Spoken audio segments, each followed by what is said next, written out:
Ciao a tutti, oggi facciamo una prova che secondo me sarà molto interessante e riguarda il test di questo apparecchio qua, del debimetro. Sappiamo tutti che è un dispositivo molto complicato da testare. Io stesso ci ho dedicato veramente tanto tempo a studiare e diciamo a cercare di capire come andare a capire se questo apparecchio funziona o no. Ho trovato finalmente un sistema e su questa macchina il debimetro funziona, ma ho qui con me un altro debimetro, questo, che è difettoso, e lo monteremo sulla macchina e vedremo che la macchina gira male. Ma prima di vedere la macchina che gira male vedremo come andare a capire che questo debimetro non funzionerà senza neanche accendere il motore, ma semplicemente facendo una diagnosi elettronica.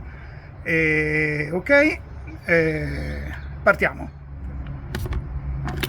Praticamente dobbiamo qui adesso ho tolto il filtro perché sennò non ci passa.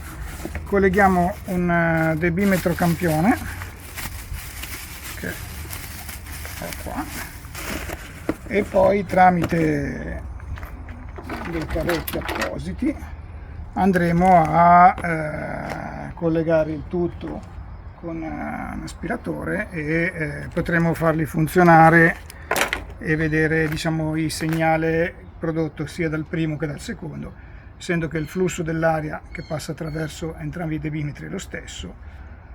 In un caso in cui questo debimetro che vogliamo testare funziona, dovremo avere due segnali uguali. Più i segnali si distanzieranno uno dall'altro e più avremo conferma che questo debimetro. Ok, abbiamo fatto i collegamenti, tutto collegato al computer adesso, l'aria sta passando attraverso l'aspiratore. Adesso possiamo vedere in rosso ed in blu sono i segnali dei due debimetri, come vediamo sono ben sovrapposti. Alteriamo un po' il flusso dell'aria e vediamo che comunque i due segnali seguono molto bene le variazioni. Ok, e adesso monteremo il debimetro difettoso e faremo la stessa prova. Allora, per togliere il debimetro sulla 940 è un po' una seccatura, nel senso, io è un lavoro che non mi piace, però perché? Perché praticamente vanno tolti questi due bulloni, solo che questi due bulloni il cricchetto non entra, la chiave a cricchetto, quella piatta, non entra neanche lei, bisogna fare la manina per non, tra l'altro, neanche andare a danneggiare la spugna, e poi vabbè la fascetta. A questo punto viene via il debimetro, questo qua che è quello, questo è buono, mi raccomando, attenzione. Tra l'altro scusate, ma per fare la prova fatta bene sarebbe da togliere anche questi altri due bulloni e rimontarlo. E se uno, non so, dovesse dire ma sarà guasto, lo cambiamo, farà il lavoro fatto bene, devi cambiare anche la basetta. Io so già che questo non funziona, quindi non sto a cambiare la basetta, mi interessa solo montarlo sopra e rifare lo stesso test come prima. Ok, allora abbiamo montato il debimetro malfunzionante, sempre stesso giro, debimetro di controllo, andiamo a vedere i due segnali e direi che non ci siamo proprio. Come vediamo, il segnale rosso, che sarebbe il segnale di riferimento, è molto più alto rispetto al segnale blu, che è il segnale del debimetro che non funziona. Andiamo a variare l'aria e vediamo che i due segnali comunque non vanno mai a combaciarsi, ma rimangono sempre disallineati. E quindi adesso abbiamo la conferma oggettiva che questo debimetro non potrà mai funzionare. Facciamo una prova, mettiamo anche in moto il motore e vediamo come si comporta la macchina con questo debimetro. Ecco, abbiamo finito di rimontare il vecchio, cioè il debimetro guasto, e metti in moto, vediamo un po' come va.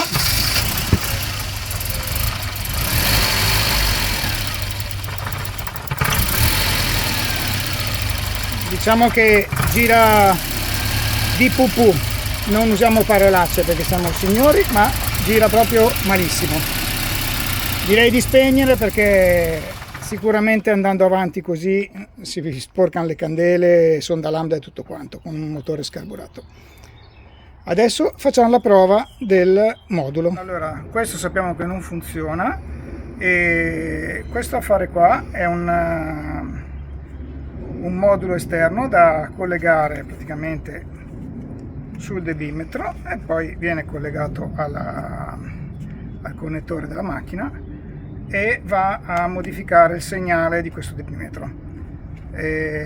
L'obiettivo è quello di fare in modo che si possa ricalibrare il debimetro starato e la macchina può continuare a funzionare anche con un debimetro che non è più in forma. Tutta roba fatta da me, ovviamente. E niente, partiamo. Okay. Allora, abbiamo rimontato debimetro starato, debimetro di riferimento. Se colleghiamo questo direttamente ci riportiamo alla situazione di prima, possiamo semplicemente diagnosticare che questo debimetro è starato. Noi adesso attaccheremo il modulo. Ho tolto già il coperchietto. Beh, questo ovviamente è un prototipo, nel senso è ancora creato su basetta millefori, quindi l'idea è di fare qualcosa di fatta un po' meglio su una PCB con videocomanda, però l'importante adesso è vedere che il sistema funzioni. Ha già i due cavetti e semplicemente andrebbe montato così. Si monta tra il debimetro e il cavo che va alla centralina e basta. Il suo obiettivo è quello di andare a alterare il segnale del debimetro difettoso a un trimmer di regolazione e adesso andremo a fare la regolazione del trimmer sfruttando il debimetro campione, quindi cercheremo di portare il segnale prodotto da questo debimetro e corretto da questo dispositivo in modo da andare a copiare il segnale del debimetro campione. Sono dimenticato di attaccare ovviamente questo cavo. Per la taratura dobbiamo montare il solito cavetto che ci permette di prelevare il segnale, quindi preleviamo il segnale a valle del dispositivo, giustamente perché a noi interessa adesso il segnale corretto dal modulo. Allora, quindi colleghiamo. Adesso accendiamo l'aspiratore. Ok, vai. Vediamo che i due segnali sono distanti, che è la situazione che avevamo prima. Facciamo con una prima regolazione grossolana.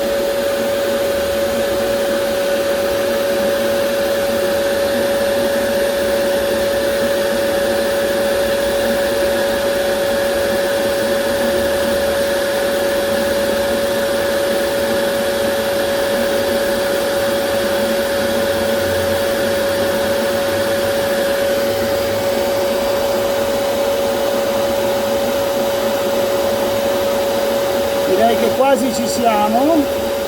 Adesso devo attivare una funzione matematica per avere la taratura perfetta, quindi metto un attimo in pausa, fermiamo un secondo. Allora abbiamo attivato questa funzione matematica, vedi? Ok, non vedo. No, si vede, dai. Questa linea qua, il canale in nero, si vede poco perché comunque c'è un po' di luce, però questa linea dobbiamo portarla allo zero. Più è prossima allo zero e più la taratura sarà di fino.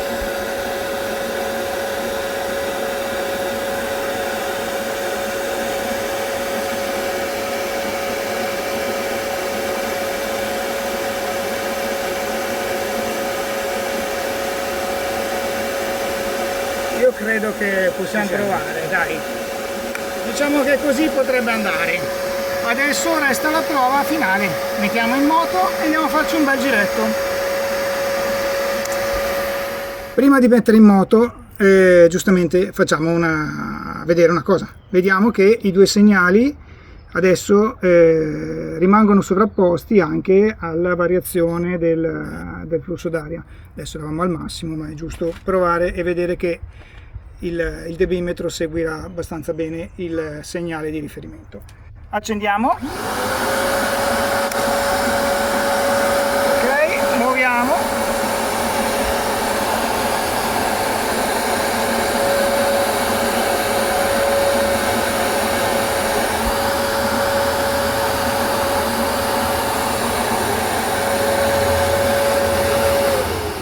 Ok,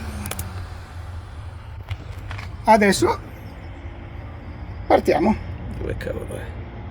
Magari sono un po' troppo zoomato, così. Sì, no, volevo far vedere una cosa del genere, infatti. Far vedere che sono sempre Vedi anche che comunque qui magari più da elettronici, Vediamo che il segnale blu e rosso comunque hanno pochissimo ritardo tra uno e l'altro.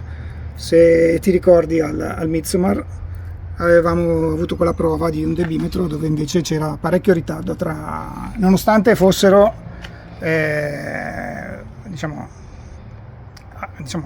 con un flusso d'aria costante, la tensione prodotta dal debimetro fosse comunque uguale a quella di un debimetro Bosch, vedevamo che nei cambi repentini di velocità del flusso d'aria c'era un ritardo da parte del debimetro non originale.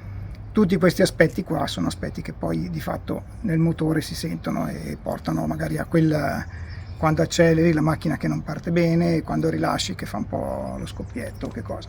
Insomma, comunque adesso io direi che è molto buona il segnale grazie al modulino, è stato corretto e mettiamo in moto, forza! Ok, abbiamo messo un po' di scotch giusto volante per tanto una prova. Vai, metti in moto, vediamo un po'.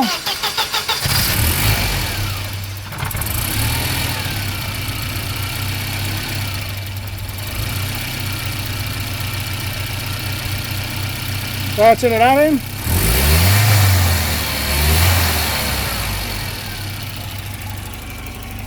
Come sembra? Possiamo... Te la senti? Andiamo a provarla? Andiamo a provare. Dai, chiudiamo.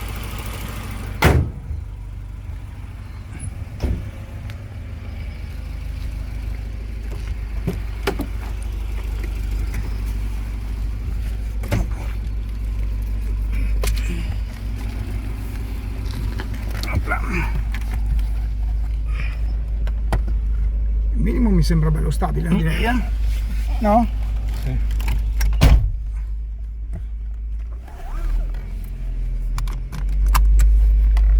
Questo debimetro qua non teneva neanche il minimo,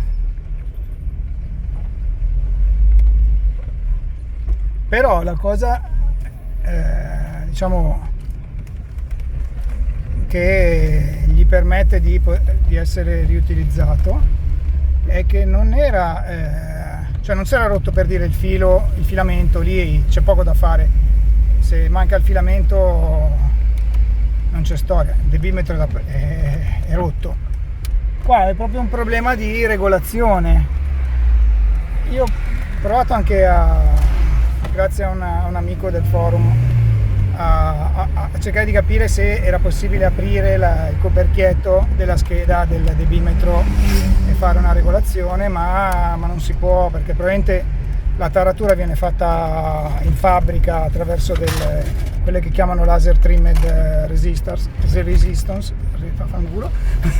e delle resistenze che vengono praticamente tagliate col laser, quindi vengono calibrate durante proprio la produzione del debimetro e poi non si toccano più.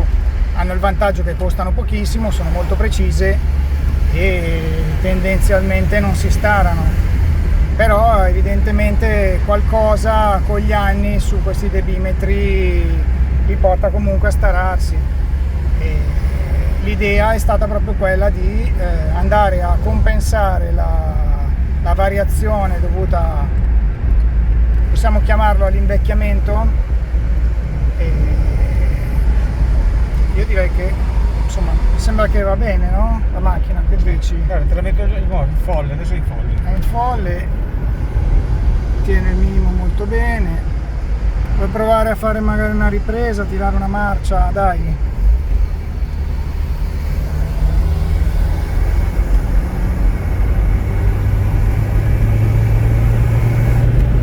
Siamo partiti da bassi giri. Sì. Però l'ho sentita salire bene, senza buchi. E lì adesso poi va su. Vedi, questo è tutto.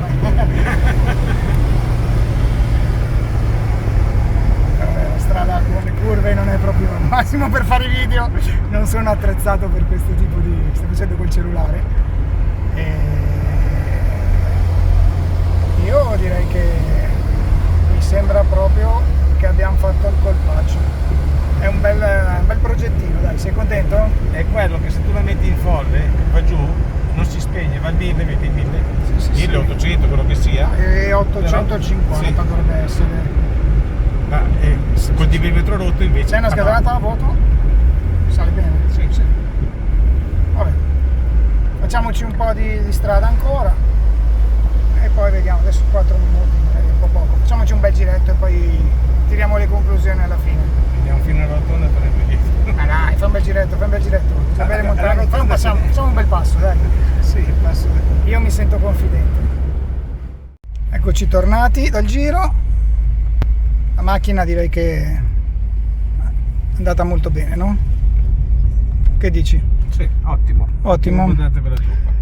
Volevo fare questa prova ancora però, Proviamo, giusto per completezza, vedere il motore tiene il minimo perfettamente. Scolleghiamo il debimetro e lo facciamo andare senza. Allora, io questa cosa non mi piace, non l'ho mai fatta di collegare un debimetro a motore acceso. Anzi, vieni te che mi tieni per favore.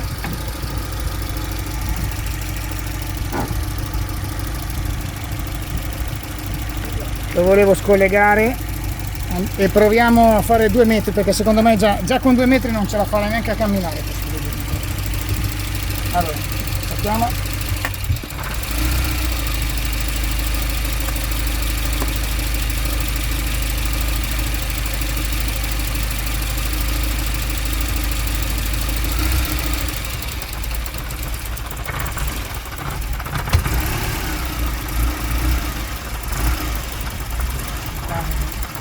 Che cazzo, non parte neanche la macchina. È palese la cosa.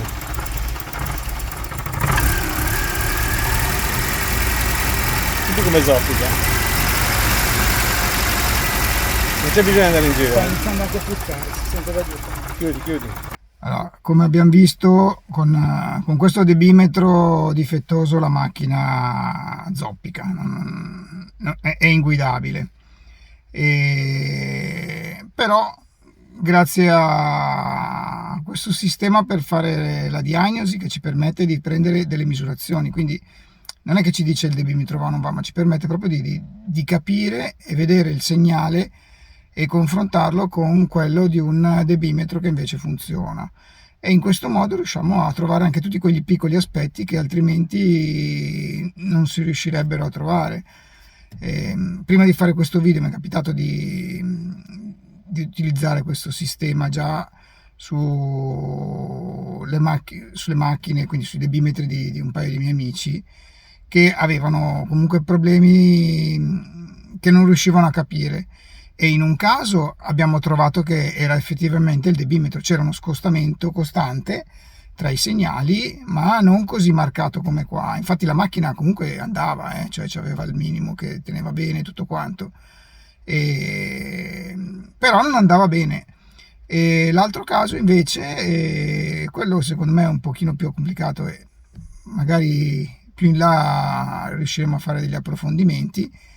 C'erano proprio dei grossi ritardi, grossi no, però c'erano dei ritardi tra il segnale prodotto da questo debimetro, che tra l'altro non era originale, e il segnale che avrebbe dovuto produrre. E la mia sensazione, anche da come mi descriveva il difetto, è che magari questi ritardi siano proprio la causa, perché se lo lasci girare al minimo ovviamente non ci sono variazioni, il motore gira bene tutto quanto, poi magari vai dopo un po' invece gira male, ma perché? Magari se hai in quel frattempo hai usato una guida che continuava a fare dei cambi di regime, ti ritrovi che questi ritardi portano fuori i correttori della centralina e a questo punto poi la macchina comincia a girare male fin quando poi i correttori non tornano a posto e tutte queste cose qua, diciamo, sono difficili da diagnosticare, mentre con uno strumento che ti permette di fare delle misurazioni effettivamente hai dei dati oggettivi su cui poter fare poi dei ragionamenti e dei confronti. E niente, dai, io spero che vi sia piaciuto questo video, che il progetto sia stato interessante anche per voi. A me ha fatto piacere comunque condividervi quest'idea, queste cose che ho fatto. E niente, un grosso saluto a tutti, ciao da Pollo Kid e alla prossima!